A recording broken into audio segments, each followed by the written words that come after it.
છોટાઉદેપુરના નસવાડી તાલુકાના બરોલીની હીરપુરા વડેસિયા તરફ જતો માર્ગ છેલ્લા દાયકાથી ખસ્તાહાલ સ્થિતિમાં છે। આશરે 10 જેટલા ગામોને જોડતો આ ડામર રસ્તો ઘસાઈ જતા મેટલ અને કપચી બહાર આવી ગઈ છે। પરિણામે વાહનોના ટાયર વારંવાર પંચર થાય છે અને મુસાફરોને ભારે હાલાકી ભોગવવી પડે છે। સ્થાનિકો કહી રહ્યા છે કે છેલ્લા 10 વર્ષથી અનેક રજૂઆતો છતાં માર્ગ અને મકાન વિભાગ તરફથી કોઈ પગલાં લેવાતા નથી। સરકારે જ્યારે વિકાસ સપ્તાહની ઉજવણી જોરશોરથી શરૂ કરી છે ત્યારે આ પછાત ગામડાઓ માટે વિકાસ હજુ પણ એક લંબાતો પ્રશ્ન બની રહ્યો છે।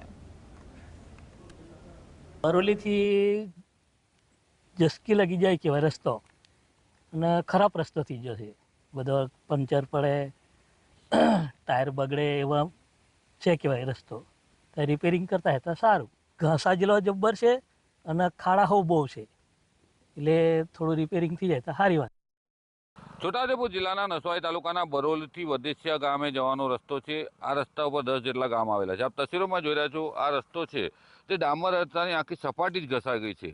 જ્યારે અધિકારીઓ કચેરીમાં બેઠા બેઠા વહીવટ કરે છે પરંતુ ગામડાઓની મુલાકાત લેતા નથી। આ ડામર રસ્તો 10 વર્ષ પહેલાં બન્યો હતો, તેની વોરંટી પીરિયડ પણ પૂરો થઈ ગયો। સરકાર વિકાસની વાતો કરે છે પરંતુ ગામડાઓને જોડતા રસ્તા બિસ્માર હાલતમાં છે।